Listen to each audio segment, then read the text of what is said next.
साथियों, इसके पहले वाले वीडियो में आत्मकथा का एक अंश मैंने डाला था और मैंने कहा था कि मैं एक दूसरा वीडियो अपलोड करूंगा जिसमें एक गरीब व्यक्ति जो बताया जाता है कि रिक्शा चालक गरीब होते हैं, पराया मेहनत करते हैं और बड़ी मेहनत के साथ जो है वो कुछ धन अर्जित कर पाते हैं और आप उन पर दया दिखाएं। तो एक घटना मैं बता रहा हूँ, ये मुरादाबाद की घटना है। मैं वहाँ जब मार्केटिंग इंस्पेक्टर पद पर तैनात था तो प्रायः बहुत दिनों तक होटलों में रहा और एक दिन बहुत तेज़ बारिश की वजह से, इतना तेज़ मतलब बारिश हो रही थी कि जो रास्ते पर और नालों पर जो पानी काफ़ी ओवरफ्लो हो रहा था और एक व्यक्ति को मैं देखा कि उसका जो है चप्पल बह गया था, सैंडल जो है बह गया था उस बारिश में और बेचारा गिर पड़ा।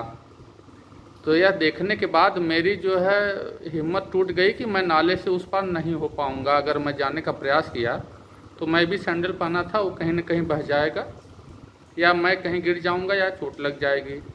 तो एक रिक्शा चालक था पास, तो मैंने उससे कहा कि मुझे उस पार करा दो। मात्र जो है 10 मीटर भी नहीं जाना था, मात्र 10 मीटर भी नहीं था इस पार से उस पार जाने और आने में, दोनों मिला करके मतलब 5 मीटर जाना था और 5 मीटर ही आना था उस रिक्शा चालक को। तो मैंने उससे कहा कि कितना पैसा आप लेंगे? तो कहा 200 रुपये। मैंने कहा भाई साहब 50 रुपये ले लीजिए और मुझे उस पार करा दीजिए। 5 मीटर आपको जाना और 5 मीटर आना, इस पार से उस पार में टोटल। तो उसने कहा तो आप चले ही जाइए भाई, तब 50 रुपये आप दे रहे हैं तो आप चले जाइए, आपको 200 रुपये ज़्यादा लग रहा है तो आप चले जाइए। क्योंकि वह समझ रहा था कि अभी ये सामने ऐसी घटना घटी है कि व्यक्ति का जो है सैंडल बह गया और वो गिर पड़ा था, चोट भी लग गई थी।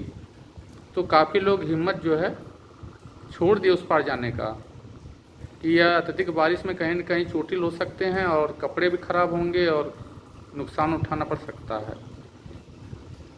और मेरे मन में यह भाव था कि अगर 50 रुपये में उस पार करा देता तो अच्छा है, और 50 रुपये बहुत अधिक थे उस काम के लिए, यह मेरे दृष्टिकोण से। लेकिन उसके दृष्टिकोण में यह था कि यदि इनका चप्पल बह गया, कपड़े खराब हो गए और ये चोटिल हो गए तो इनका तो 500 रुपये से भी ज़्यादा का नुकसान हो जाएगा, तो मुझे 200 दे दें तो ज़्यादा अच्छा रहेगा।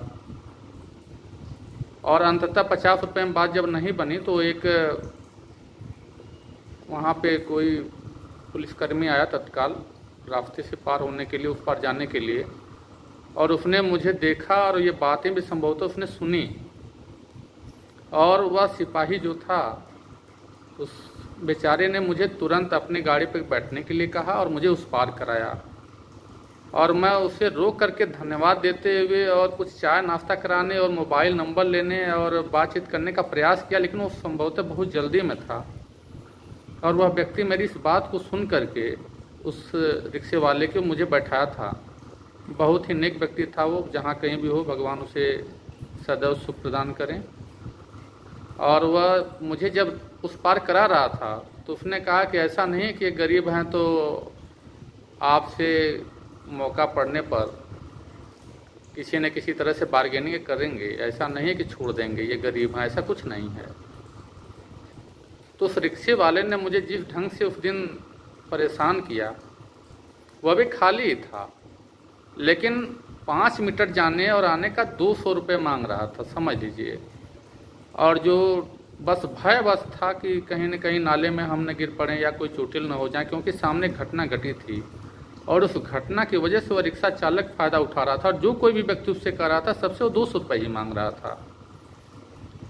तो उस सिपाही ने मेरी मदद की और अनजान था और मैं भी उसके लिए अनजान था, लेकिन उसने बात सुनी और अपने से मेरी हेल्प की।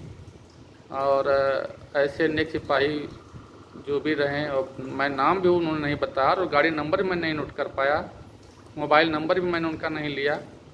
लेकिन ये घटना जो है मुरादाबाद से जो रेलवे स्टेशन है, वो बुद्ध बाज़ार की तरफ, जो मार्केट की तरफ जो रास्ता जाता है, वहीं से मैं सामने जो साईं होटल पे मैं रहता था उस समय, और ये वहीं की एक घटना है, ये सत्य घटना है।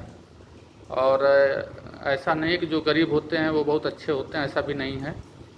ये भी मैं नहीं कह रहा कि वो सभी गलत होते हैं, लेकिन ऐसे कई रिक्शा चालक मुझे समय समय पर मिले हैं जो मुझे बहुत परेशान किए हैं, और मेरे जो है मतलब एक तरह से आप कहिए तो अनावश्यक रूप से आपकी परेशानी में फ़ायदा उठाने का प्रयास किए हैं।